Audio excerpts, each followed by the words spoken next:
An balima kunnafoni cakɛlaw bɔlɔlɔ matrafabaw n'o ye internet ye aw ni ɲantuma aw bisimila maliweb.net ka don kibaru kɛnɛ kan. Foli ye sɔgɔmada in na an b'a di an ka cɛkɔrɔba ɲuman ma Alu Badara nana kase k'a fɔ a ye ko ani sɔgɔma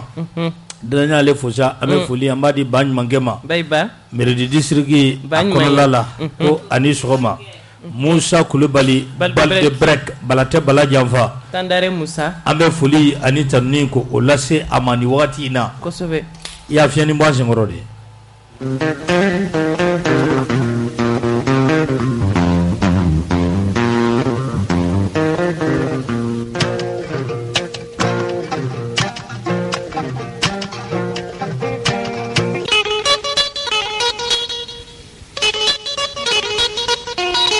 Ya jalo fɛn min ye foli ye an bɛ a di sɔgɔmada in na Banankabugu sugu kɔnɔ n'an donna yen mais 4 petits bons amis u bɛ yen Bazu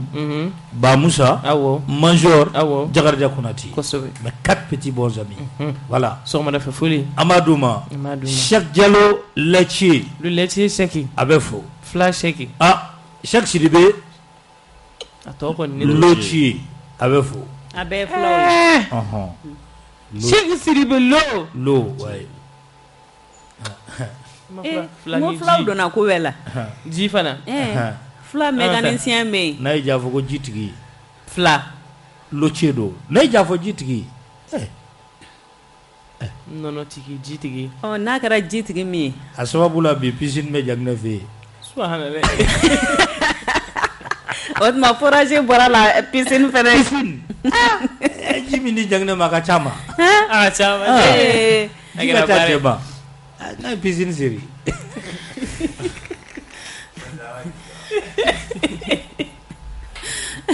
Allahu akbar masi ni ji cari b'a kɛ piscine n'a piscine seri ni ji caman b'i fɛ yen i bɛ piscine i bɛ se ka piscine k'i ka yɔrɔ la piscine bɛ Jaginɛ fɛ yen taa di piscine den fɛ ayi masi an bɛ min ɲini Jaginɛ fɛ sa jo n'an taara jo ka n'a rejeter a ka ɲa a ka tɛmɛ nin da ka piscine dalen an na to ka taa jo piscine b'a fɛ yen an bɛ foli d'a ma n'o ye ba Ami Fɔnba a tulo b'an ni waati in na ko ani sɔgɔma Mariam cɛ Alhaji a ka foli bi yan Alfaruk distribution o don k'an b'a fo ka lamɛnbaa bɛɛ fo kelen kelen i y'a i bolo bɔ a kan an t'a bila dagirin min bɛ yen ni a bɛ fɔ a ma ko dabaliban a y'a jira k'a fɔ ko Senegalikaw fɛ yen an ka chauffeur min bɛ yen ni a kɛra sababu ye ka Senegalikaw olu ka taxi dɔ ta ni a kasara bonyana kosɛbɛ ɔ kunu u ye a ka kiiri ko o tigɛ n'o ye Idrissa Doumbouya san 4 kaso u ye o da a kun san 2 fɛnɛ ko a ka permis o bɛ minɛ a la n'a bɔra kaso la san 4 kɔnɔ san 2 ko a tɛ mobili boli u y'o fɛnɛ fara a ka kow kan kunnafoni di sɛbɛn a continuera ni kunnafoni a y'a jira k'a fɔ Mohamed Yusuf Bacili ni a bɛ fɔ a ma Arasbach CDR kumalasela i b'a ye k'a fɔ ko fɛn min ye kiiri min tun bɛ ani an ka kiiritigɛlaw olu ka tɔnw o ni ɲɔgɔn cɛ n'o ye Sam ani Silma a ye fɔ fɛn min ma ko outrage à magistrat o kiiri o tigɛra kunu kiiri y'a jira k'a fɔ ko san 1 kaso o gulonnen o bɛ to Mohamed Yusuf Bacili kun a bɛ fɔ min ma ko sursis san 1 kaso gulonnen a bɛ to i kunna a ɲinin'a fɛ tuguni ko fɛn min ye 20,000 ye ko a ka o sara a filɛ nin ka taa ɲɛfɛ kunnafoni di sɛbɛn ni a bɛ fɔ a ma dabaliban halisa a y'a jira k'a fɔ ko an ka pôle économique pôle économique i b'a ye k'a fɔ u bɛ wuli ka jɔ la bi cogoya min na yurugu walew olu bɛ se ka kɛlɛ an ka jamana kɔnɔ nka u bɛ ka fɛn min daminɛ nin ye nin ma ɲi dɛ nin kɔni ni bɛ kɛ sababu ye caman bɛ boli ka dugu bila moriw na marché somaw olu na marché walima avion bio minnu ka baara bɛnnen don feereli ma on a marché sabula n'i ye ko ta k'a lajɛ a yirala k'a fɔ ko fɛn min ye a ɲɛmaaba ye n'o ye pôle économique ɲɛmaaba ye maître Ousmane Fati ko a na kɛ ka sɛbɛn kɛ k'a ci an ka banquiw ma banquiw ka sɛbɛn kɛ k'a ci u ma ko ka a lajɛ nin san 5 laban in kɔnɔ ni ka maaw ka relevé bancaire ko o ta k'o ci yuruguyurugu kɛlɛli o kama a ɲinina banquiw fɛ sɔrɔ min donna maaw ka comptes la ani sɔrɔ minnu bɔra ko o jateminɛli kɛ k'a lajɛ n'o y'a sɔrɔ maa minnu bɛ yen n'u ye foroba wari ka a dun ka a ɲaami i b'a ye k'a fɔ a maaw la sa a ye fɔ minnu ma ko DFM directeur financier et matériel o tɛ o maa 5 o bɛ a la fɛn min ye ministre kɔrɔ o fana caman b'a la ministre kɔrɔ yɛrɛ min b'a la o ka ca fo ka taa fɔ a to ten ko k'olu ka compte bancaires lajɛ directeur des sociétés 12 o b'a la généraux 11 o b'a la député 23 o b'a la ambassadeur 18 o b'a la Laji Burama Ibrahim Boubacar Keita ale ka du maa bɛɛ lajɛlen bɛ a la hala lagare a bɛɛ b'a la ala ka fɛn barakɛla a bɛɛ b'a la hali min bɛ yɔrɔ furan cuisinier b'a la a b'a la chauffeur b'a la hali ni bɛ to ka tɛmɛ a ka da la i b'a la wade hali ni bɛ tɛmɛ a ka da la tari ko de ma tɛmɛ siɲɛ kelen magura ne tɛmɛ yen fan fɛ premier ministre kɔrɔ 3 o b'a la maire 12 o bɛ a la a maire dɔw yɛrɛ ko halisa olu dɔw bɛ maire la pôle économique ko nin ci de kɛra ka bila banque ma ni an taara ni kunnafoni ye ɲɛfɛ i b'a ye k'a fɔ maa min bɛ yen n'ale bɛ kiiri ministériel la bi n'ale yɛrɛ pôle économique o procureur kɔrɔ ye a ye taama kɛ ni ka taa pôle économique la kunun tigɛ a ma don a na la a ko n'o y'a sɔrɔ maliyɛnw presselen don ka fɛn kɔnɔ ko o de ye kiiri ye sabula kɛlɛ min ni a kɛra maliyɛnw fɛ n'a bɛ fɔ a ma ko la refondation ka jamana ka jɔsen kuraw ko o di a ma o kɛlɛ ko maa caman jigi kɔni bɛ fɛn min kan bi k'o de ye ko kiiri ko o ka tile o de kama fɛn min ye Mahamadu Kasonge an ka kiiri minisiri a ye taama kɛ kunun ka taa pôle économique la ka dossier minnu bɛ sen na k'a lajɛ cogo min na o dossier olu bɛ cogo min na o ka dɔn dossier ka teliya joona ka kiiri ka o boloda joona walasa maaw ka laɲini ye fɛn min ye ni kiiri ka a kɛ cogo ɲuman na o bɛ se ka sabati a ko fɛn min ye pôle économique baarakɛlaw ma k'u ka kow teliya joona ko les Maliens ont la soif de la justice a y'a fɔ nin tubabukan in na a taara ɲɛfɛ koyi a y'a jira k'a fɔ ko gɛlɛya min bɛ pôle économique maaw kan n'u y'u kɛlen kɔ k'u ka doléances fɔ a ye k'a fɔ nin gɛlɛya ni nin gɛlɛya de bɛ an kan an ka baara kɛcogo la o gɛlɛyaw a ko fura bɛna sɔrɔ olu la joona a y'a jira k'a fɔ ko fɛn min ye transition ye ko yan'a ka kun cɛ ko fo faso ka wari minnu ɲaamina olu ka sigi faso ma baara minnu ni an ka kiiritigɛlaw kɛlen don ka a daminɛ ko baara k'u ka taa n'a ye ko a taacogo ka ye fo ka taa fɔ a to ten fɛn min ye Arizo ni ale ye cour d'appel ɲɛmaa ye ale fana tun bɛ kɛnɛ kɔnɔ a y'a jira k'a fɔ ko ala tɛna mɛn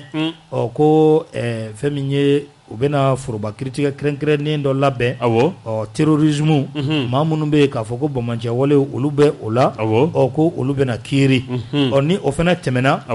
ni o cour d'assises banna dɔrɔn dɔwɛrɛ bɛ labɛn maa minnu ye jamana foroba wari ko o dun tɛgɛ bɛ sɔrɔ ka kɛ olu la o kama u y'a ɲini pôle économique fɛ ko ka dossier bɛɛ lajɛlen minnu bɛ sen na n'o y'a sɔrɔ u kuncɛlen don ko olu di joona cour d'appel ma yanni kalo in tile 10 cɛ an filɛ kalo min na o ka ɲi septembre cɛ dɔ bɛ bolo dugu commencera ka vidéo ala ko yanni kalo in tile 10 cɛ ko ka a dossier ko ka a di cour d'appel la wa dugu bɔdaw bɛ sɔgɔ minɛtɛw olu bɛ minɛ minnu kan ka seere dɔɔni u ka wari lasigi olu bɛ seere wala minnu yɛrɛ kan ka siyɔrɔ falen kɛ ka yɛlɛma Bamakɔ kura siyɔrɔ bɛ falen dɛ o b'a la de wala siyɔrɔ bɛ falen dɛ o ye diyagoya ye chaque kuma filɛ nin ye i bɛ mun d'a kan Mas mun bɛ sɔrɔ ka da nin kan sɔgɔma u ka karangadaw sɔgɔ sabula n'a fɔra k'a ye sɔmi yɛrɛ la minɛ bɛɛ b'a dɔn surukuba kɔni ale b'a senfa awɔ ale bolila i ye nin fiyɛ Kuyatɛ kɔ dɛ sabula ale b'a dɔn ni minɛli fɔra kɔni ale de bɛ minɛ siga t'a la awɔ Mas bibi in na Kiri bɛ ka nin wulikajɔ mun kɛ sabu ni ne ye maliyɛnden bɛɛ sago ye fɛn fɛn bɛ yen nɔ ko Kiri ko a minɔgɔ b'i la n y'a fɔ procureur kɔrɔ y'a fɔ cogo min na Mamadu Kasoge ministre y'a fɔ cogo min sabu Kiri a minɔgɔ bɛ an bɛɛ lajɛlen na donc u ka ko teliya sabu wari minnu ni a bɛ mɔgɔw la minnu ye jamana nafolo suɲɛ sabu k'u bisi u k'a labɔ u datuguni o tɛ an arranger kosɛbɛ sabu k'u bisi sabu ka wari ninnu u k'a labɔ u ka biɲɛw saisi ni biɲɛw fana saisira a ka segin jamana ma sabula Bacili y'a fɔ Mohamed Ali Bacili y'a fɔ l'autre jour ko jamana ka fɛn caman bɛ u ye bien immobiliers saisi mais i b'a sɔrɔ après a bɛ tila ka tunu mɔgɔ t'a dɔn a taara yɔrɔ min a tɛ bila État ka bolo kan o tigiw fana t'a sɔrɔ donc o fana si ka na yala sɔgɔma ka kɛ tilennenya kɔnɔna la masa an b'o de fɔ Tari kuma tɛ nin ye tonton Mas an tun ye nin kuma in fɔ yan nɔ c'est que a patrouille kɔni a bɛ ka wuli justice bɛ ka yuguyugu kosɛbɛ on n'en disconvient pas parce que je pense que malien a yira k'a fɔ olu mago bɛ justice la c'est-à-dire justice ka kɛ indépendant ye justice ka kiiri kɛ a tigɛ cogo la foyi kana don a senkɔrɔ système politique kana don a kɔrɔ justice ye justice de donc ni malien ko k'u mago bɛ justice la wulili kɔni bɛ kɛ siɲɛ caman an b'a ye contre la corruption mɔgɔw bɛ minɛ tantôt après an tɛ suite sɔrɔ a la i bɛ bali k'a mɛn dɔrɔn ko karisa bila la vraiment on n'a pas besoin de ça walima k'u minɛ k'u siyɔrɔ falen ka taa humidificateur bila k'u da humidificateur kɔrɔ MCA la masi an tɛ nin si fɛ an bɛ jamana in bɛ dingɛ min kɔnɔ bi n'i y'a ye nin grève cayara sɔrɔw ka dɔgɔ fɛnw da ka ca nin bɛɛ ye wariko in de donc u k'a lajɛ an ka wari minnu bɛ yen u ka dɔw bisi hali ni tulu dɔɔni sera ka sɔrɔ a la u k'o bɔ k'o d'a ma walasa an ka jamana fana ka se ka a sirilen bɔ kɔfɛlaw la fɛn dɔw la quoi ni Ala sɔnna u ka vraiment u k'a lajɛ u k'u bisi de k'u turu bɔ an mago tɛ u ka personne na an mago tɛ u ka kaso kɔnɔdon na mais on veut l'argent du pays pour que an ka jamana la développer Makura kuma tɛ nin ye Mas n'an ko Mali kura Mas nin kɛlɛ in ye a dɔ ye parce que corruption barika bonyana jamana kɔnɔ masa jamana tɛ bɔ nɔgɔ la il faut que an ka leaderw k'a faamuya Ala ye fanga don minnu garisɛgɛ la u k'a dɔn k'a fɔ ko olu tɛ fanga sɔrɔ wari jamana nafolo k'a buruja k'a kɛ lemuruba ye k'a bisi ka bɛn u dɔrɔn d'a ma ni i taara baara de kama mais an bɛ mun de jateminɛ n'u taara u ka poste la an tɛ nɔ ye mais o nafolo kasabi sugu dɔ bɛ labɔ ko baara bɛ kɛ n'a ye an t'o baaraw nɔ si ye mais wariw bɛ tunu donc nin ye wulikajɔ min ye a ka taa jusqu'au bout fɛn wari dun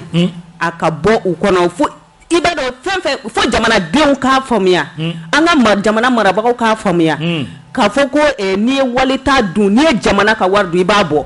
Mas ni nin kɛra ka ɲɛ mɔgɔ bɛ na fanga la Mas tant que justice jɔlen b'a jɔyɔrɔ la Mas hali n'i bɛ wari dun i b'i hakili sigi tabarikala jo nɛnɛ kɔni taara nɛnɛ t'i la bilen dɛ non ça va tabarikala ka dɔ fara Tari ta kan Tari y'a fɔ cogo min na bon ne b'a faamu ten kosɛbɛ de faut pas que ça soit pour que amuser la galerie seulement n'a fɔ mɔgɔ b'a fɔ cogo min na a ka kɛ wagati dɔ la dɔrɔn ka fiɲɛ wuli dɔrɔn bɛɛ k'a fɔ tiɲɛ na ko bɛ ka taga ɲɛ a kan ka k'o ye sinon Cheikh ye mun fɔ sɔmi yɛrɛ la o n'o fɔra ma mɔgɔ suruba ye boli k'i dogo sinon an ma fɛn ta an tɛ boli an tɛ taa yɔrɔ la ni mun y'a ta e t'a la de ne n'i y'a ta cɛ ka kuma tɛ kunu i b'a bila caw an ma fɛn kɛ an t'a kalama mun don sisan tiɲɛna an bɛ mun ɲini Kiri fɛ Kiri k'a ka baara kɛ jɛlenya kɔnɔna la ni mun nɔ b'a la n'i ka minɛ ni bien mun saisir i bolo ou bien ni mun sera ka k'i la n'a yɛrɛ t'i bolo i ka si kaso kɛ a banna mais n'a b'i bolo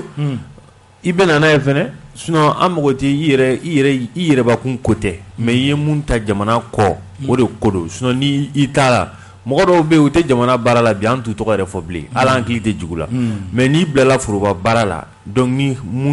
ɲagami mun kɛra o yɔrɔ la k'i to o baara la ibe wole be ɲiningo la o tɛ kojugu ye kunnafoni di sɛbɛn le sphinx ale y'a yira k'a fɔ ko jɛjugu ko a laban ye ɲɔgɔn kɔbila ye a ye i bolo don k'a fɔ ko kabini ni yuruguyurugu kɛlɛ in o daminɛra k'olu kɔni kelen don k'u ka kamera ni ka a ɲɛsin Cour suprême ma olu kelen don k'u ka kamera o ɲɛsin Cour suprême ma ko dunduguma kuma minnu bɛ yen ko caman kɔni bɛ yen u bɛ min kalama a la o Sphinx y'a yira k'a fɔ ko fɛn min ye madame Boire Fili ale ma minɛ wa Fili Sphinx yɛrɛ y'a tɔgɔ da ko Fili la bazardeuse Sphinx b'a wele ten de kunnafoni di sɛbɛn le Sphinx ale b'a wele ten de a ko Fili ɲininkali kelen ko Fili ko ale jɛlen don nin ko la i b'a fɔ nɛnji k'ale jɛlen don nin ko la k'i b'a fɔ ko nɛnji ko sabula ko n'i ye ko ta k'a lajɛ Sumahila Bube Mayiga waati min na Lajiburama Air Force One n'o ye avion belebele in ye a kuma bɛ senna waati min na ko a ɲinini ale fɛ n'a ma ɲɛ k'a fɔ ko ale de bɛ nafolo kɛsu a kunna k'a ka wari ko ka a di walasa avion a bɛ san maa fila ko o de ye a ɲini ale fɛ Umar Tatamli premier ministre ale ni Sumahila Bube Mayiga ministre de la défense tɔgɔw bɛ ka fɔ dɔɔni o don kunnafoni a taara ɲɛfɛ a y'a yira k'a fɔ ko Sumahila Bube Mayiga a fɛnɛ ko ɲininkali tɛnkunnen kɔ a la waati min na k'a fɛnɛ seginna Fili ale ka kuma kan ko ka ko ale taara ɲɛfɛ a fɛnɛ ye maa dɔ tɔgɔ fɔ maa min ni o ye Ben Barka ye ni ale tun bɛ investissement kunna ko ale ye o tɔgɔ fɔ Tatamli ko o tɔgɔ fɔ ko Ben Barka ale ni Tatamli ko Tatamli ko ye premier ministre ye Ben Barka ale tun bɛ investissement o kunna ani initiative privée ko o tun bɛ o kunna ko n'i ye Ben Barka yɛrɛ ta k'a lajɛ jamana ɲɛmaakɔrɔ ale den don a bɛ fɔ min ma a neveu a den don anw fɛ yan a den don neveu o ye i den ko n'i ye ko ta k'a lajɛ ko olu fila k'olu de tun bɛ ka ko u jalatigɛ ko n'a ma ɲɛ k'a fɔ ko bibi na ko sɛgɛsɛgɛli bɛ kɛ ko ale yɛrɛ fɛ ko Tatamli ani Ben Barka ko o de ka ɲininka Fili ko Bube ni Tatamli ka ɲininka Bube fɛnɛ ko Ben Barka ale ni Tatamli ko olu de ka ɲininka bamananw ko ten jɛjugu o kɔ ye ɲɔgɔn kɔbila ye kunnafoni taara ɲɛfɛ a y'a yira k'a fɔ ko foyi ma tiɲɛ o ye nin yɔrɔ titre ye Sphinx kɔnɔ foyi ma tiɲɛ à l'occasion de la rentrée scolaire les deux enfants de Sumahila Bube Mayiga sont arrivés à l'école Liberté hier matin à bord d'une nouvelle Lexus V8 flambant neuve conduite par Sidibé leur chauffeur Cheikh ne Sidibé on est un grand frère aïe on est un grand frère. On sait pas. Coïncidence. Tout n'est pas coïncidence. Conduite par Sidibé, leur chauffeur depuis plusieurs années. Comme le dirait l'autre, faut y matcher. Kunu k'olu ka caméra k'u y'a branché école Liberté o da la i b'a dɔn k'a fɔ Faransikaw fɛ kalanw olu taara ka ban n'a ma ɲɛ k'a fɔ ko Liberté o ni Faransi programme de bɛ ɲɔgɔn na k'olu kɔni y'u ka caméraw ko o branché ni ka a jɔ école Liberté da la a jɔlen ko yen ko sɔɔni kɛra dɔrɔn ko fɛn min ye mobili belebeleba den dɔ a bɛ fɔ min ma Lexus V8 o don a kurakura o nana jɔ maa min bɛ valan na a jamu Sidibé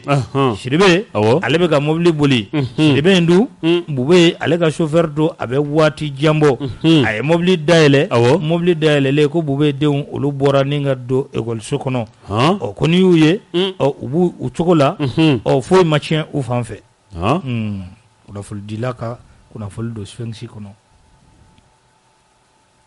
la main passe ou bien on avance. La main passe ou bien on avance. On avance. Faut matcher il faut matcher. Lajiburama Air Force One ko tiɲɛ yɛrɛ la i bɛ ka avion ko sɔngɔ bɛ ka fɔ a la ko o si t'a sɔngɔ ye ko tiɲɛ yɛrɛ la ko avion in sanna miliyari 3 de. Miliyari 3 ko hali miliyari 7 ko c'est faux ko miliyari 3. 3 milliards. 3 milliards. ne m'a f'i ye n ko n'an bɛ taa an bɛ se tiɲɛ bɛ dɔn dɔɔni o don ko tiɲɛ yɛrɛ la ko avion in ka a sanna miliyari 3 de kunnafoni di sɛbɛn le Sphinx a y'a fɔ olu dun ka nkalontigɛ a man ca u bɛ se ka fili nka u ka nkalontigɛ a man ca n'i ye ko ta k'a lajɛ u y'u ka sɛgɛsɛgɛli ni ka o kɛ sɛgɛsɛgɛli kelen kɔ ka ban u y'a jira k'a fɔ ko avion in ko tiɲɛ yɛrɛ la ko a sanna miliyari 3 avion in k'i b'a ye k'a fɔ ko Australien olu de ta don a tun bɛ Australien dɔw de bolo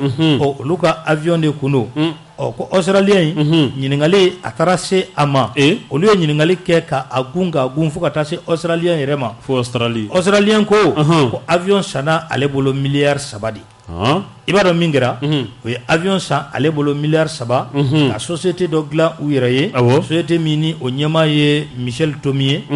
ka a kɛ sa ka avion sɔngɔ c'est-à-dire u y'a san miliyari 3 Michel Tomi ale fana ka sɔrɔ k'a fɔ k'ale bɛ avion feere miliyari 7 maa wɛrɛ minnu da donna la kuma de nana kun cɛ sa fɛn min kan min bɔra faso yɛrɛ kɛsu la o de ye miliyari 20 ye miliyari 3 dira avion tigi ma a tɔ o de tilala u ni ɲɔgɔn cɛ ko filɛ nin ye n'i ye ko ta k'a lajɛ kunnafoni di sɛbɛn a taara ɲɛfɛ a ko maa dɔ bɛ yen ko nka ko o tɔgɔ tɛ ka bɔ kiiri fan si la ko ka sɔrɔ o maa kelen ko o ye sefa wari miliyɔn 900 sɔrɔ nin ko la a tɔgɔ ko Usmane Buare a kelen k'a ye miliyɔn 900 sɔrɔ nin ko la ale tɔgɔ ko Usmane Buare Buarekɛ ko a y'a ka wari kɔni sɔrɔ ka a bila a kun ko nka ko enquête fan si fɛ vérificateur ta wo ani min bɛ sen na wo ko Buarekɛ ko a tɔgɔ kɔni tɛ ka bɔ nin si la ko ka sɔrɔ a fana ye min sɔrɔ ko o dagosi ka bon fo ka taa fɔ a to ten ko maa wɛrɛ bɛ yen k'olu kɔni olu taara u ka wari ni ka taa a bila banki la banki min ni a bɛ fɔ a ma ko Banque Atlantique olu taara u ka wari ko to o bila yen ko n'i ye ko ta k'a lajɛ o maaw la ko miliyɔn 500 o dira dɔ ma miliyɔn 200 o dira dɔ ma nin bɛɛ opérateur o dira maa kelen ma ka tila ka miliyɔn 200 wɛrɛ k'o di maa kelen ma miliyɔn 500 o fana dira dɔ ma miliyɔn 200 o dira min ma nango o yɔrɔnin kala tubabukan na a tubabukan ka di kosɛbɛ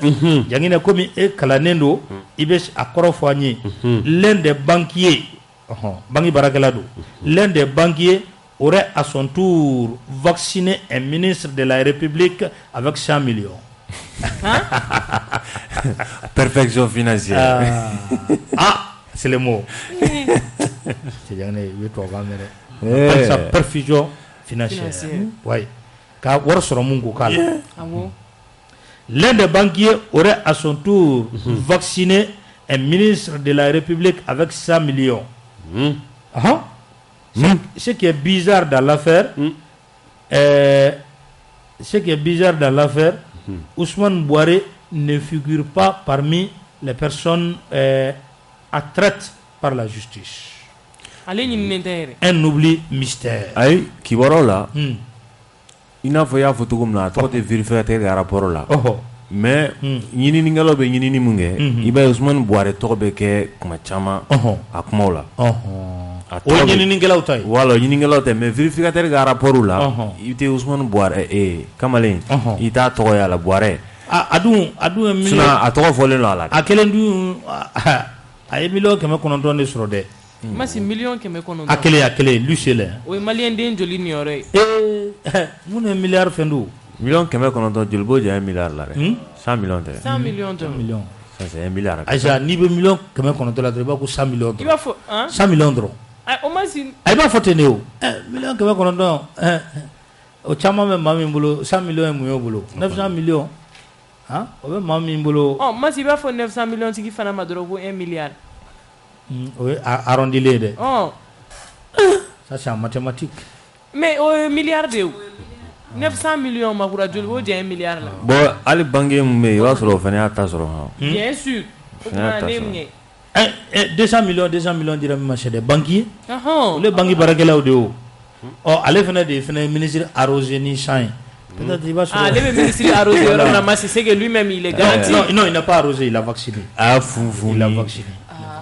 ka funfuni million kɛmɛ tiɲɛna avion sanni jara cɛndone wari dun koyi bɛɛ y'i ta sɔrɔ nin bɛɛ ye faso nafolo ye hey bika maliyɛnden kelen kelen Allahu akbar i mɔgɔ joli ni yɔrɔ ye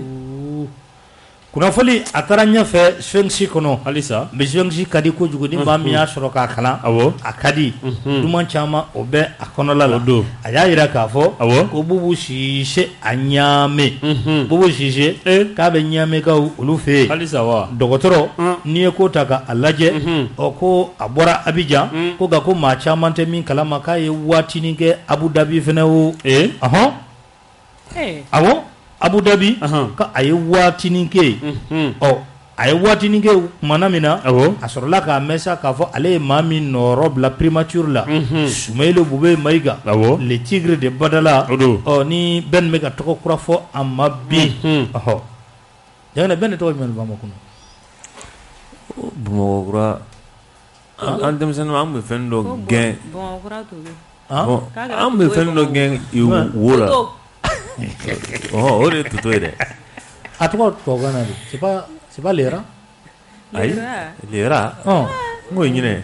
ayi dɛ tuto de dɛ sure ye ɲinɛ ye ra c'est lera ayi ma si chauve-souris ye jumɛn ye ayi o ye tonso ayi ne ka ɲininkali kɛ o ye tonso ye chauve-souris ya o ye tonso o ye tonso ye toto o ye jumɛn ye lera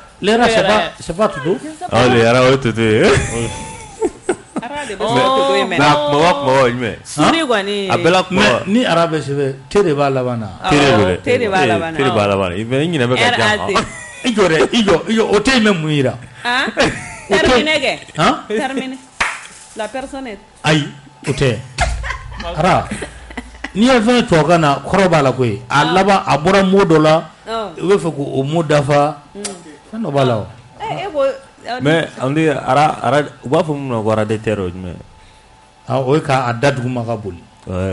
k'a da duguma k'a disi da dugukolo la ka boli k'a fɛn sɛgɛ mais y'a ara de l'air aussi y'a ara de l'air o ye dolanji yɛrɛ a ko filɛ sa i b'a ye k'a fɔ ko tumana min na dɔgɔtɔrɔ Bubu Sise a y'a mɛn k'a fɔ ko le tigre de Badala ko ale siyɔrɔ ko o falenna ko a bɔra fan dɔ fɛ ka taa fan wɛrɛ fɛ Bamakɔ kɔnɔla la yan k'a sɔrɔ a ma voyager k'a sɔrɔ a ma passeport ta k'a sɔrɔ visa o ma sigi a ka passeport ka a siyɔrɔ falen sɔgɔmada joonani fɛ nɛgɛ kanɲɛ 10 o waati ka bɔ n'a ye Banangabugu la yan ko u kunda n'a ye Bamakɔkura tɛ di Bamakɔkura Daravela Bamakɔkura boli banna Bamakɔkura boli banna le thé qui se trouve à la fin des haras c'est le tigre c'est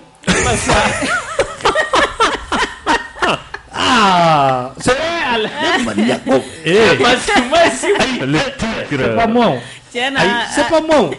ara tigrima parce que ni te bɔra daminɛ na parce que a fɔra anw ye fɛn na école la n t'a dɔn ne aw tɛmɛna lettre fɛ agouti ne LL kɛ agouti égale toto voilà agouti bon agouti ayi agouti ye fɛn de sa agouti ye fɛn de kɔɲina mais agouti égale toto a bɛɛ kelen o bɛɛ kelen mais kɔɲina ni toto c'est pas pareil dɛ agouti kɔɲina ka bon i b'a sɔrɔ u bɛɛ famille kelen voilà c'est des orangères voilà c'est le mot de la même famille voilà c'est le mot de la même c'est la famille des orangères tu es fort en biologie non je ne suis pas fort en biologie parce que a fɔra dans les classes littéraires a bɛ fɔ n'i ye lettre o lettre ye mot laban na ka sɔrɔ a lettre tɛ prononcer a tɛ sonner o ka a b'a jira a bɔra fɛn dɔ la a bɛ fɛn dɔ ko fɔ non tu es fort voilà parce que ara thé min b'a la on ne prononce pas le thé voilà donc ja le thé ye tigri de masi tigri yɛrɛ min tigri ye min tigri tɛ jaramangana Jaramangana voilà ja a tɛ tigri de masi mais n'u ko i n'a fɔ sisan u b'a fɔ minnu ma ko ara de bar o kɔrɔ ye jumɛn ara de bar minnu yɛrɛ tɛ bɔ bar kɔnɔ kuma si kɛ ara de ara de MZA ne kuma kuma in famu akai e be fɛ ka mun ne fɔ sisan akai ne data a kuma tɔ la kunnafoni di sɛbɛn a y'a yira k'a fɔ ko kabini dɔgɔtɔrɔ bubu ko a y'o mɛn k'a sera ka bɔ Abu Dhabi dɔrɔn ni ka i kunda Niger kan k'ale denw bɛ yen k'a bɛ taa olu ka rentrée scolaire ka o labɛn ko dɔ wɛrɛ tɛ dɛ a ye min fɔ sɔmi yɛrɛ la ko o ka ba kunkolo o tɛ mɔ dɛ o kuma in ko o kuma kelen in de don o ye boli daminɛ yan o ye boli daminɛ yan ne b'o f'i yɛrɛ masi firi kɛrɛfaga kuma tɛ kuma boli bɛn ko dɔw ka avion billet b'u bolo ko sɔɔni k'u bɛ taa fɔ ko an ka rendez-vous pousser dɔɔnin ka fiɲɛ jateminɛ i ma siya Yatabare lajɛ yan siya ma t'i dogo kɛrɛfɛ fɛ yan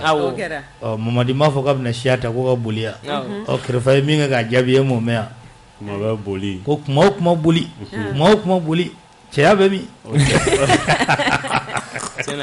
Sina kuma boli a bara ta sai ka kuma ala ma he ka frontière da kɛrɛfɛ y'a fɔ dɛ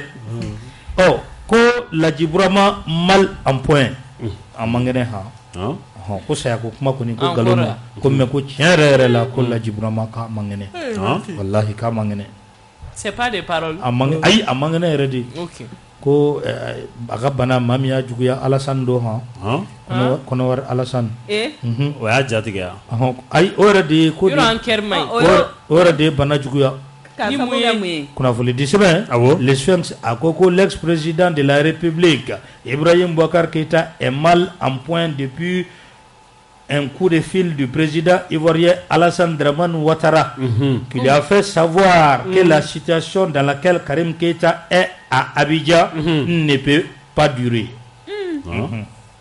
Pour lui, il serait souhaitable que ce dernier se rende à Bamako pour répondre à la convocation du juge d'instruction Maïga qui a lancé un mandat d'arrêt international lancé contre lui. Puisque, a-t-il dit, Tili Alassane, le jour où lui Ado ne serait pas là, ça va sauver. Il sera extradé. Ibeka ayant appris qu'Ado est malade, est tombé lui aussi malade. À tel point qu'on a appelé le cardiologue Diarra à son chevet. À son chevet. Bien que la rumeur le déclarant mort soit fausse, l'homme serait quand même mal en point. Ce sont d'ailleurs ses proches qui pensaient que l'irrémédiable était arrivé, qui sont à la base de la dite rumeur. Dabama ka wele yɛrɛ de sera ma olu jatigɛ ko jugu de fɛrɛ ye kibaruya in cari kibaruya jɛlen don kibaruya y'a yira k'a fɔ ko Laji Burama sɛbɛnni kɔrɔ faama kɔrɔ ko a man kɛnɛ bi tiɲɛ yɛrɛ la ko nka ko ŋunuŋunukan min tun bɛ sen na k'a fɔ ko an dabama ka wele sera ma ko tiɲɛ tɛ o ŋunuŋunukan na ko nka ko fɛn min ye tiɲɛ ye Laji Burama ko a man kɛnɛ a ka bana sababu dɔwɛrɛ tɛ Kɔnɔwari jamana faama o y'a wele ni ka a fɔ a ye ko an bɛ don min na ko bi ko a to ko Karim Keïta i denkɛ an ka a bila ka na Mali la ko sabula ko n'an m'a bila ka na ko ni don min na ko ne ti yan ni don min na ne tɛ fanga la walima don min na ne tɛ dugukolo kɔ kan bilen ko maa wɛrɛw na sɔrɔ maa minnu na sɔn ka a bila ka na faso kɔnɔla la dɛ a bɛ guwan o kuma kɔni fɔra Laji Burama ye a ma kala don a ɲin na ka bɛn n'o ye nka a ye kibaruya sɔrɔ don min na k'a fɔ ko an bɛ don min na ko bi Kɔnɔwari jamana faama ko a man kɛnɛ a yɛrɛ tununnen don maa caman na dɔw ko ko Covid don dɔw yɛrɛ ko ko fɛn wɛrɛ don a kɔni tununnen don maa caman na k'o kɔni kɛra sababu ye ka Laji Burama ka a jatigɛ balaw jatigɛ yɛrɛ de laban o nana kɛ bana ye a dusukun na a ka dusukun furakɛla maa min bɛ i wasa don a dusukun na n'o ye docteur Jara ye wele bilal'o ma k'o kana joona kana Laji Burama lajɛ a kɛrɛfɛmɔgɔw k'olu jatigɛ kojugu yɛrɛ de ko waati se don ka bɔ ni kibaruya ye k'a fɔ ko waati se don ka sɔrɔ dabama ale ma weleli kɛ fɔlɔ kunnafoni filɛ nin ye nous ont parlé ou bien on continue on s'en dit un peu antenne total anga tuta ko ni mi fera ɲininkali kɛ o convention min tun signera o kɛra cogo di o bɔra ma on s'est parlé mais ni ye mun ye hadamaden i mana mɛn i ka ko la cogo cogo maaw b'u ta la ala b'a ta la Alassane bɛ yen Alassane tɛ yen a fa yɛrɛ bɛ yen a fa yɛrɛ tɛ yen Mali kiri bɛ yen Mali kiri tɛ yen dola ni kiri bɛ kɛ a y'a diya a ka kɛ yan a m'a diya a ka kɛ yan a kɔni bɛ kɛ a bɛ kɛ dɛ mais k'a fɔ ko cɛkɔrɔba man kɛnɛ diyagoya o ye parce que n'i ye kumaw ta k'a lajɛ bɛnkan minnu tɛmɛna ni farafinna jamana ɲɛmɔgɔ cɛ k'a fɔ ko a n'a a ka denbaya k'a b'i bolo bila sɛbɛn na ko layidu dɔw tun dira ma k'a fɔ ko ɲangacili dɔw bɛ yen k'o tɛ ta ka ɲɛsin ma bɛɛ kɔni b'a dɔn o kɔni tun ye kumaw de jamana in tiɲɛna ka se yɔrɔ min ma n'a fɔra ko a denw bɛna wele kiri la walima a nɔfɛmɔgɔ dɔw a dusukasi barika ka bɔ a kan a bila yan yan'an ka taa sugu la i b'a ye k'a fɔ assise nationale a bɛ kɛ nafa b'a la wa nafa t'a la fɛn min ye fasodenw ye u y'u hakilina ko o fɔ a kan assise Yaya Diallo assise nationale i b'a ye k'a fɔ Togo n'o ye Jado Togo ale ye ɲininkali kɛ maaw la kan a ye min sɔrɔ an k'o lamɛn. Jamana fanga ɲɛma premier ministre Choguel Kokala Maïga a ka dantigɛli dɔ senfɛ a y'a yira k'a fɔ ko sigikafɔba dɔ bɛna kɛ sigikafɔ min senfɛ jamana kunkanko kuma bɛɛ lajɛlen bɛna fɔ n'a bɛ fɔ a ma ko assise nationale de la refondation yala hakilina jumɛn bɛ maliyɛnw la o sigikafɔba in la anw ye an ka mikoro ta ka don dugu kɔnɔ an ye fɛn min sɔrɔ o de filɛ nin ye. Bon ne tɔgɔ Bagoni Jara ne bɛ bɔ Marikala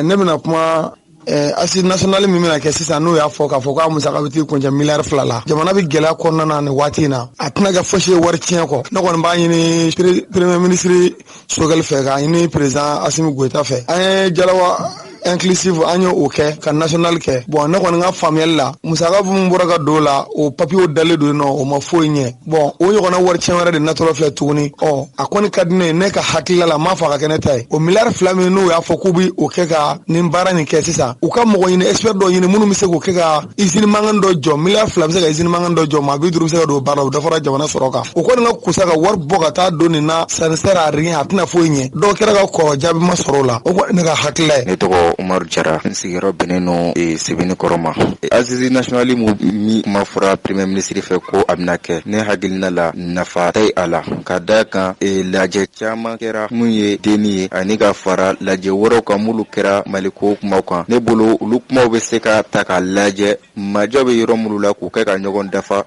pour que u bɛ se ka baara kɛ u kana taa an ka nafolo ta ka taa ni nafolobɛn ta ka taa da don nin ko in na k'a sɔrɔ ko min ni a nafa ka dɔgɔ ka da ka kuma fosi tɛna ta ka fɔ assise in kɔnɔna la mun ma deli ka fɔ Maliku kan ka tɛmɛ o kuma tɛ yen nɔ. N'a hakilinata ye min ye nin assise ko min bɛna sigi sen kan n m'a fɔ k'a man ɲi nka i yɛrɛ k'i sigi k'a lajɛ bɛn tɛ se ka kɛ yɔrɔ si ni sigi ka fɔ tɛ yɔrɔ min na o ye kelen ye ni parti politique mɔgɔw dɔw wulila k'a fɔ ko u ma sɔn kun b'a la o dialogue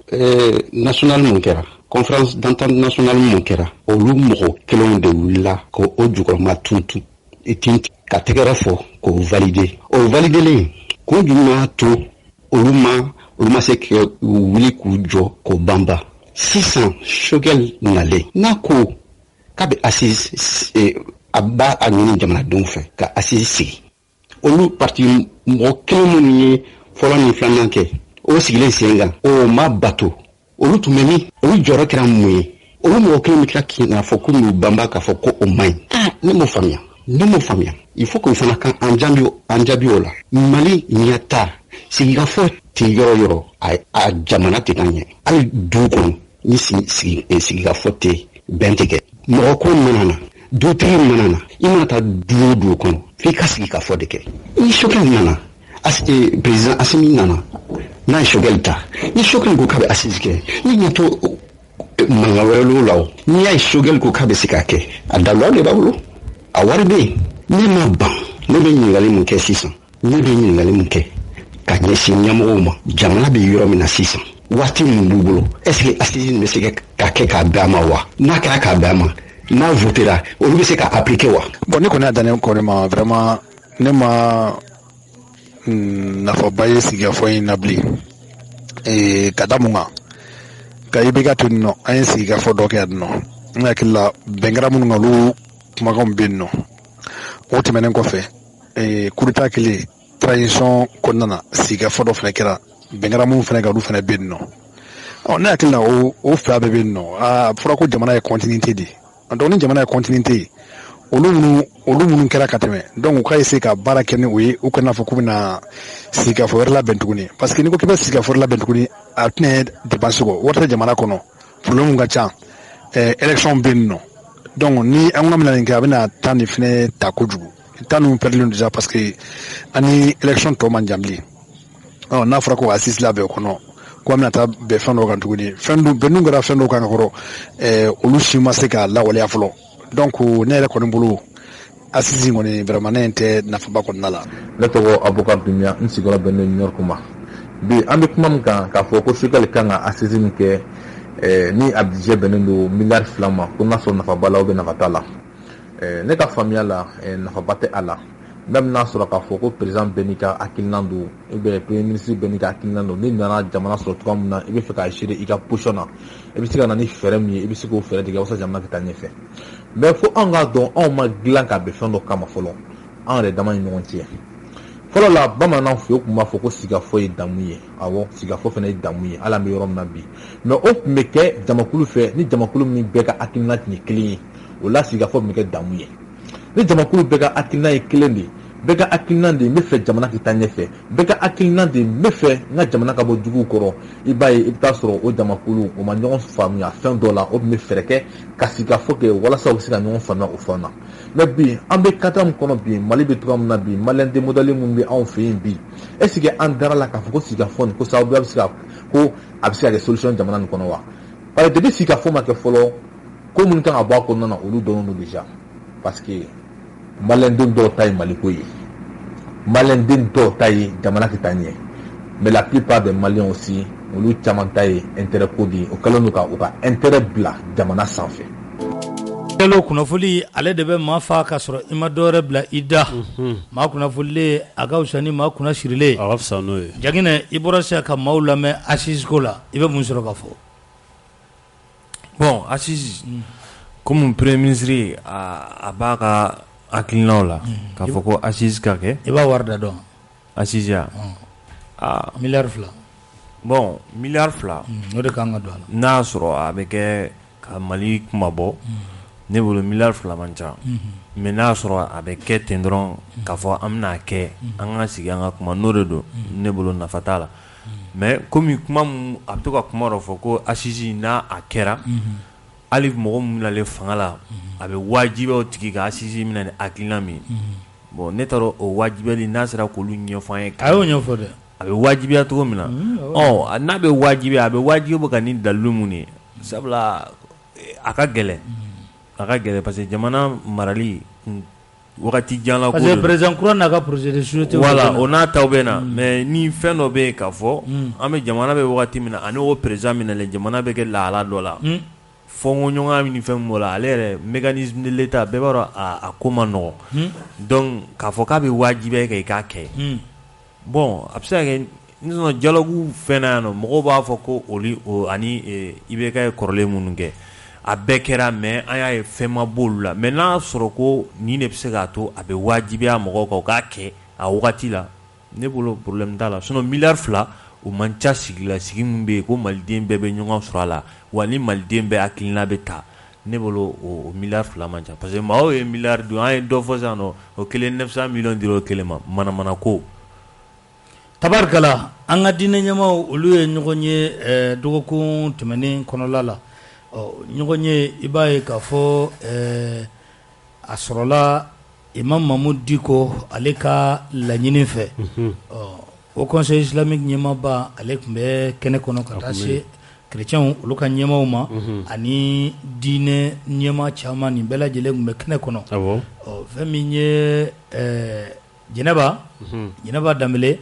ale ye min sɔrɔ a ko la o de filɛ nin ye an ka diinɛ ɲɛmaw ɲɛmaaw jɔyɔrɔ ka bon kosɛbɛ bɛn ani jamana basigi la. O de la an ka jamana bɛ gɛlɛya min kɔnɔ bi o dogolen tɛ jamanaden kelen-kelen si la. Walasa ka bɛɛ fara ɲɔgɔn kan bɛn ani keleya kɔnɔ an ka diinɛ ɲɛmaaw ye ɲɔgɔn ye dɔgɔkun kɔnɔ. Imam Mahmud Diko ka laɲini kɔnɔ an ka Haut Conseil islamique ɲɛmaaba Sherifu Usman Madani Haidara fo ka taa se an ka chrétien diinɛ ɲɛmaaw ma. Ɲɔgɔn ye kun cɛra ni laseli ye laseli min bɛ bɛɛ lajɛlen wele an ka keleya bɛn ani transition dɛmɛli ma maliyɛnden kelen-kelen bɛɛ lajɛlen fɛ. Imam Mahmud Diko ko jamana o diinɛ kuntigiya n'a ɲɛmɔgɔya a bɛ e de bolo.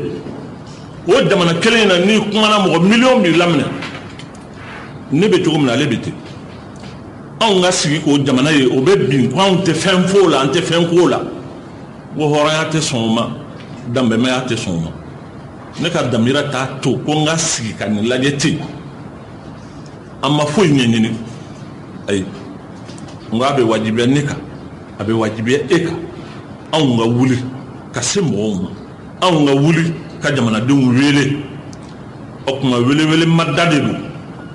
diinɛ mɔgɔw fɛ. Sherifu Usman Madani Haidara n'i y'o bila i kun na i fililen don taa cogo si tɛ jamana in na ka diinɛtigiw to yen n'u y'o bila i kunkolo la i fililen don. Alors anw ti foyi ɲini an ka jamana ka basigi mɔgɔw ka don da kelen fɛ ka bɔ da kelen fɛ tuma bɛɛ dɔw b'u profiter diinɛ mɔgɔw la mais f'u k'a dɔn diinɛ mɔgɔw tɛgɛ bɛ ɲɔgɔn bolo dɛ ani chrétienw tɛgɛ bɛ ɲɔgɔn bolo an silamɛ dama tɛgɛ bɛ ɲɔgɔn bolo nin bɛ tan o ye silamɛya taacogo ye o ye diɲɛ yɛrɛ taacogo ye hali sugu la feerefɛnw tɛ kelen ye. Alors o la silamɛya la bolofaraw b'a la mais a bolofara ti silamɛ yɛrɛ dusukun fara. An bɛ ɲɔgɔn bolo su fɛ an bɛ ɲɔgɔn bolo tile fɛ. An ka diinɛ ɲɛmaaw olu ka kɔrɔfɔw ye Makura i bɛ jumɛn sɔrɔ ka fɔ a la. Mas diinɛ ɲɛmɔgɔw kɛlen ka fara ɲɔgɔn kan jamanako la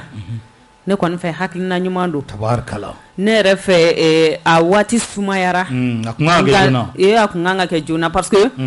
mas n'i y'a ta k'a lajɛ jamanaden fanba caman bɛ u bɛ diinɛ mɔgɔw lamɛn.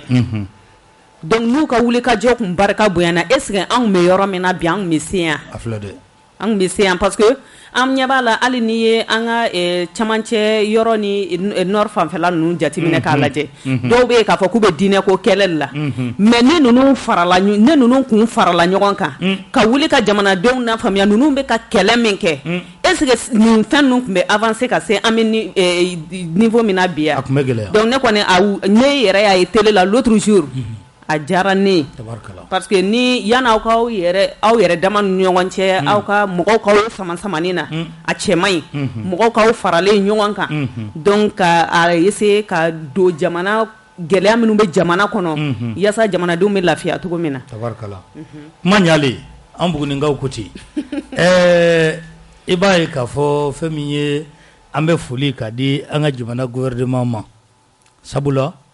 an ye kɛlɛ min bolo da yan n'o ye lujura kelen don maa minnu garisɛgɛ ye o ka bila u ka hakɛ kɔnɔ conseil des ministres tɛmɛnen décision taara a taara décision taara tabarikala ko ka bɛɛ bila I ka hakɛ kɔnɔ a kɛcogo yɛrɛ la koyi a décision taara conseil des ministres la an b'u fo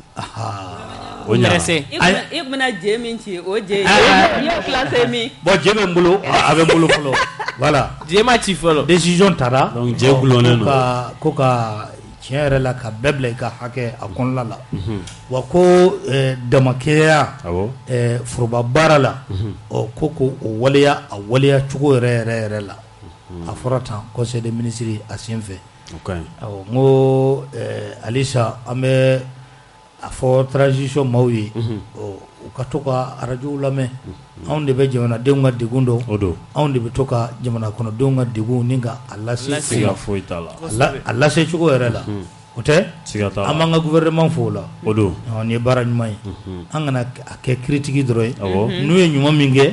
an ka o fɔ ni ko o da kɛnɛ kan u ka fo Fatumata Sise ale y'a ka micro ko o tengu Amadou Koita ministre Amadou Koita dala i b'a ye k'a fɔ premier ministre Choguel Kokala Mayiga ale ni parti politique u ye ɲɔgɔn ye jamana koba minnu bɛ yen ni ka kuma o kan kuma kuncɛlen Amadou a ye nin de fɔ tenen temene kuma ɲɔgɔnya gana kosɛbɛ an ka fanga ɲɛma Choguel Kokala Mayiga ani bɛrɛbɛrɛli tɔn ni ɲɔgɔn cɛ ɛri caman kuma ɲɔgɔnya o kɛra sababu ye u ka kuma jamana kobaw kan kɔrɔfɔ kuncɛlen an y'an ka mikoro jɔ minisiri kɔrɔ Amadu Koyita da la a ye fɛn min fɔ o de filɛ nin ye i y'a fɔ cogo min na ani premier ministre Dr Choguel Kokala Mayiga an ye ɲɔgɔn ye an kumana kosɛbɛ kosɛbɛ an masala ɲɔgɔn ye kɛra hakilina minnu kan o ye organe unique de gestion ani fana assise nationale organisation bɛɛ ni hakilila bɛɛ bɛ fili ka da i ka tiɲɛ de kan mais kumaw bɛɛ y'i hakilina fɔ anw ye min fɔ dɔrɔn an ko a ka kan an ka sigi hali bi n'an sigira ka kuma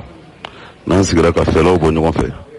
jamana ni mɔgɔ b'o de la bi parce que gɛlɛya b'an ka jamana kɔnɔ bi maa si t'a ɲini ala fɛ politique ko gɛlɛya kana fara o kan tuguni premier ministre yɛrɛ ko a ka ministre saba n'o ye ministre des refondations et de la réforme de l'État ani ministre de l'administration territoriale ani ministre délégué des réformes ka n'olu bila ɲɔgɔn ye ka se ka hakiliw fara ɲɔgɔn kan hali bi pour que an bɛ se ka bɛn kɛ kow kan cogo min na anw fɛ hakilina minnu fɔra a bɛɛ ka ɲi assise nationale sigikafɔ ye damu ye organe de gestion maliyɛn bɛɛ ko k'a sigi a fɔra dialogue national inclusif kɔnɔna na yan'o fana ka se a tɛ ka ala ka hinɛ la k'a to yen a tun ye commission dɔ sigi n'a bɛ fɔ o ma commission daba o fana tun y'a laɲini mais hakilinaw bɛ fɔ ɲɔgɔn kɔ yɔrɔ jumɛn o ye waati min tora parce que anw fɛ kalo 6 min tora sisan n'i ko k'i bɛna organe unique sigi ko ka se k'a cɛrɛ jamana fan bɛɛ o ka se ka baara faamuya baara ka se ka kɛ nimisiwasa la an ka bɛ sɔn ka gɛlɛya dɔɔni o de la an ka fɛlɛ ye min an ye cadre min sigi n'a bɛ fɔ o ma cadre d'échange pour une transition réussie n'an ye regroupement politique caman ne parti politique kuloman caman anw fɛ bi an bɛ se ka texte adopté min tora an ka administration renforcée an ka CENI ka mission an ka contrôle fara mission de suivi et d'évaluation kan ani fichier an ka se ka audit kɛ ɲɔgɔn fɛ donc peut-être n'an ni ministre ye ɲɔgɔn ye an na se ka kuma o bɛɛ kan an ka laɲini ye min ye fɔlɔ an ka se ka bɛn fana chronogramme kan n'o ye waati min bɛ boloda pour que kalataw bɛ se ka organiser cogo min na sabula an jɔrɔlen don mun na o kɔrɔ an ye layidu min ta k'a fɔ ko transition bɛ kɛ kalo 18 kɔnɔ an y'a ta an yɛrɛ ye an y'a ta ɲɛmɔgɔ ye a ka kan an k'an sigi ka kuma pour que an ka se k'o layidu timɛ cogo min na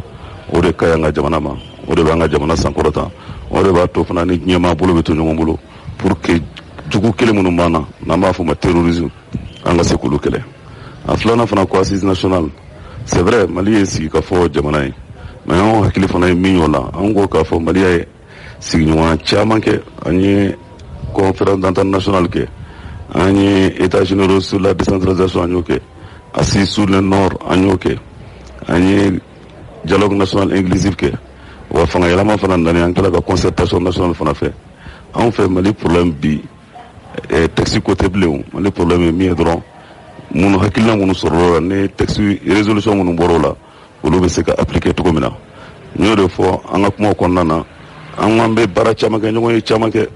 an bɛ bɛnkanw k'a kan an t'a lati mɛ mɔgɔ wɛrɛ bɛna ka na minɛ an bolo u bɛ taa u b'a kɛ ka ɲɛ donc an hakilina o de ye mais je crois que n'an ni ministre ye ɲɔgɔn ye n'an ni ministre ye baara kɛ an b'a ɲini ala fɛ ala ka to an ka bɛn parce que jamana ni mɔgɔ tɛ gɛlɛya foyi la bi an ka laɲini tɛ k'a fɔ ko gɛlɛya politique foyi ka na transition ye an bɛɛ de ka transition ye transition ye waati de ye maliyɛnw kan ka fara ɲɔgɔn kan cogo min na transition ye waati min an bɛ se ka na ni basigi ye waati min an bɛ se ka na ni bɛn ye waati min an bɛ se ka kuma di jamanadenw ma jamana bɛ se ka bɔ gɛlɛya kɔnɔ cogo min na donc an kɔni an hakilina o de ye k'aw fo k'aw waleɲuman dɔn a b'an hakili la fana k'a fɔ ko an ye ministre saba ninnu mana ɲɔgɔn ye n'an sigira ka kuma ka kow jateminɛ ɲɔgɔn bolo ka fɛn kelen dɔrɔn fɔ dɔrɔn Mali de b'an bɛɛ sanfɛ n'an y'o baara kɛ ni Ala taara sɔnna a ma an bɛ sɔn ka bɛn. Voilà kɔrɔfɔw olu faamuna kunnafoni an bɛ a kuncɛ ni min ye bi o de ye Goodluck Jonathan l'ami intime de Janginɛ o tɛ yan Segi ko awɔ dɛ Segi ye nin gɛlɛya dɛ o don famakɔrɔ don Janginɛ famakɔrɔ yan ayi n'i kɛra famakɔrɔ ami ye ma sɔn o ka ɲi a ko filɛ sa o sinon programme bɛ Janginɛ la bi ninnu ka d'a ye dɛ tari cɛ non a ka style yɛrɛ de a ka style yɛrɛ de ye nin ye hali jamu filɛ nin ye fɛn kan voilà journaux kan oui o ɲɔgɔnna voilà ni ɲɔgɔnna de b'a la Goodluck Jonathan i m'a ye o bɛɛ ye kelen oui l'ami intime de Janginɛ voilà a bɛ na yan dimanche yan a bɛ na Mali la dimanche tuguni ne ko ka yɔrɔ ɲini a ye zone reporter kɔnɔ o kan ka yɔrɔ dɔ ɲini a ye a k'i sigi yen yan ka d'a ye Mali ka d'a ye kɔlɔkɔlɔ la sinon a wayiwuɲɛ barika a ma nɔgɔn ko kɔni filɛ nin ye k'a bɛ na dimanche a n'a ka délégation ka na transition a bɛ dabolo min kan ka na o lajɛ a bɛ ka na wagati min na dagabawuli dun bɛ an ka jamana kɔnɔna la parti politique olu ni gouvernement ni ɲɔgɔn cɛ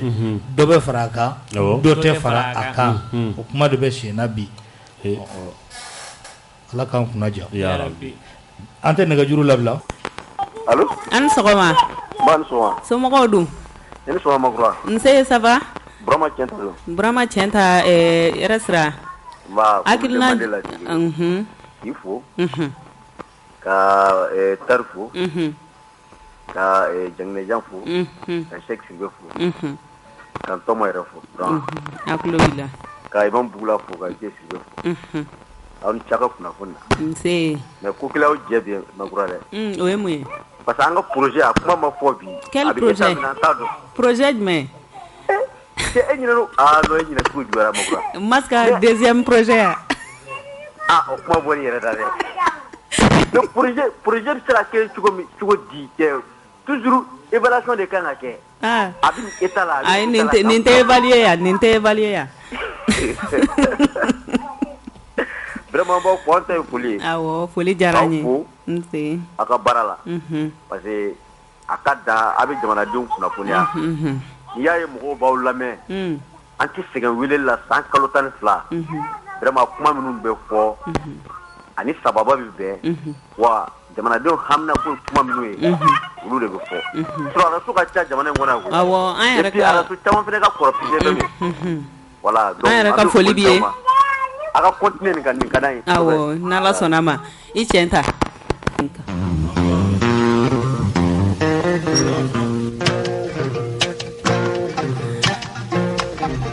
fila misi wɛrɛ n t'anw allo salamualeykum wa rahmatulahi wa barakatuh wa aleykum salam karamɔgɔ alhamdulilayi somɔgɔw dun n b'aw fo ka bɛ fariganbagatɔw fo k'Ala ka lafiyaw jidi yarabi Ala k'o duwawu minɛ ko nin waati ye farigan waatiw ye ko mɔgɔw ka hakili to jarafara la ka to k'a daji ka to k'a ɲɛsi k'a ka ɲi kosɛbɛ ok mɔgɔw tulo b'i la an bɛ mun fɔ n'o ye diinɛmɔgɔw ka fara ɲɔgɔn ye franchement an bɛ ka urinaire minnu mɛn fɔlɔ la mɔgɔw tun bɛ critique minnu kɛ sisan franchement mɔgɔw bɛ k'a féliciter an b'a f'u ɲɛna ko u y'o mun kɛ a diyara n ye dimanche tɛmɛnen dara mun kan ne de wulila ka taa se Imamu Mamu Diko ma kuma n'a fɛ kosɛbɛ n y'a ye a ye kumakan in bato k'a diyara n ye ko an b'a fo an bɛ mun fɔ jamana kɔnɔdenw ye fɛnɛ u k'a dɔn diinɛmɔgɔw bɛ hami ni olu de mais ni mɔgɔ bɛ hami ni i ye ni i b'a ka kumakan bisimila i n'a fɔ k'a bɛ ŋaniya wɛrɛ de ɲini na tuma dɔ i b'a décourager ka da ka diinɛmɔgɔw tɛ parti politique la a si tɛ ministre ye a si tɛ député ye mais u bɛ wuli ka u ka initiative ta ka baara kɛ donc ne fɛ i kan ka hali ni majɛ m'o ta kɛ i b'o bilasira de ani mun fɛnɛ a tɔ délai ko ye k'a fɔ de ko an b'a fɔ ko délai ka respecter an ka sira foyi tɛ délai la ni ko sera k'an to cogo min na i n'a fɔ Siriki ninnu y'a fɔ cogo min na an de ta y'an ka jamana ye i mana a fɔ n ko an tulo b'i la koyi i mana kuma fɛn o fɛn fɔ an tɛ délai respecter an bɛ taga n'an ka baara de ye ko justice maaw k'u ka taga n'a ye k'an bɛ Mamadu Kasoke fo an b'aw bɛɛ lajɛlen fo jamana Ala k'a basigi amina yarabi la transition salamu aleykum wa rahmatulahi wa barakatuh an ka foli b'i ye karamɔgɔ 20 20 18 60 allo an sɔgɔma o taara 20 20 18 65 ya Jalo ni ma nɔnɔ min ka na anw ka ligne ɲagami yan dɛ allo n sera sira Drissa Mega di Catalan do ko do bananga bura PCF Catalan resra vraiment mi so ko nse ni tari ni makra befo awo ni DJ Mas ni koro nyama ni mambula ni die siwe ni Kasim koro awo dalu ene ko kuma minga no poli mun dira an wana an wasara ya rabbi alaka PCF mi yara wasa polo amina ya rabbi alaka udolo maga bara ami a foli diyara n ye i ni baraji Makura an bɛ lamɛnbaga bɛɛ lajɛlen fo Sɛki Sidibe kumakuncɛ kuma Mas ka lamɛnbaga bɛɛ lajɛlen fo fɛn fɛn tun sɔgɔlen don an na ala ka juma wɛrɛ k'a yira an na ya rabi Tarba Merci ka me bɛɛ lajɛlen fo ko kunnafoni tun bɛ Buramana ka jama bolo bi ka da u tulo kan o de tun ye nin ye kuma bi ye juma ye yɔrɔ ma don hali bi an bɛ dugawu kɛ jamana ye ala k'a basigi ya rabi ala k'an bɛɛ lajɛlen bɛn kelen ma parti politique u ka fara ɲɔgɔn ala k'u ni transition bɛn kan na amina rabi Makura Mas an bɛ Traoré n'a ka baarakɛla Sedim Sall an ka foli b'u ye ka Bayiba fo mairie district Traoré tulo b'an na awɔ a tulo b'an na an bɛ mairie district ale de nana ne bila bi a yɛrɛ solila ka bɔ sinon kunun a kun bɛ ka bɔ ni n ye mais bi kɔni a yɛrɛ solila ka bɔ a ye san fini ale kɛnɛ minɛ a bɛ siran sa ɲɛ a bɛ siran sa ɲɛ ayi bon a bɛ fɛ ka sa se yɔrɔ la parce que sankɔrɔ bolili ma nɔgɔn koyi Mas tabarikala a ma nɔgɔn Mas an bɛ ɲɛma fo a n'a furumuso an ka foli b'u bɛɛ lajɛlen tabarikala an lamɛnbaga cɛman ni musoman ka foli d'u bɛɛ lajɛlen ma ko ala ka juma hɛrɛ di ya an n'u bɛɛ lajɛlen ma ya rabi good luck Jonathan o tuma o fɛnɛ farala ayi o fɛnɛ farala ne balimakɛ tɔgɔ kan Mas i tɛ sabali dɔɔnin good luck mais Mas ka bɔ Jonathan ka bɔ Joe Biden na ka na good luck la ça c'est regressement ayi o b'a yira ka ko ne balimakɛ ye dilannikɛla de ye kuma di good luck ma the new person for Jagme Mas i sera sabali well good luck après Joe Biden il faut parler l'état nous pousse là mais jangina nin bɛɛ ye tɔgɔ ɲumanw de ka taa digi la dɛ e kɔni ni Musa good luck Jara Musa i fasana dɛ fasa banfila birilen don Musa kunna dɛ ka bɛɛ fo mɔgɔ ma sɔgɔlen b'a la an bɛ foli di u bɛɛ ma ala ka juma wɛrɛ yira an n'u la jamana nɛɛma b'a kɔnɔ bi nin ye ala ka nɛɛma ye an bɛ ala deli ala ka nɛɛma jiri jamana in na den sɛgɛnna kɔngɔ b'an na minɔgɔ b'an na a bɛɛ de bɛ yan an bɛ ala deli ala ka lakana d'an ma ka sɔrɔ suru an kan ala ko ka ala yɛrɛ kɔsɔ Seku Sakɔ Nana Sise ale furukɛ Buwajekaw ka ambassadeur ale de bɛn'i sigi sisan ka duman a bara k'a dayɛlɛ ka sɔrɔ ka a yuguyugu Bamakɔ kan 14h an bɛ ɲɔgɔn sɔrɔ yan 14h pile an bɛ ɲɔgɔn sɔrɔ yan voilà bi ta ka di dɛ 14h kɔni voilà donc Buwajɛ a parlen no bi kosɛbɛ a kɛlen no ka vesti blanc don ka cravate bilenman ko o siri o kan merci k'a ka verre don ala ka Mali kisi wassalam. aw tulo garisɛgɛ kɛra kunnafoni la kumaba minnu ye maliweb.net sanfɛla la o de ye nin ye ni ala ma an ka jɔnya jɔn an na a kan an bɛɛ kunnafoni wɛrɛw kɛnɛ kan.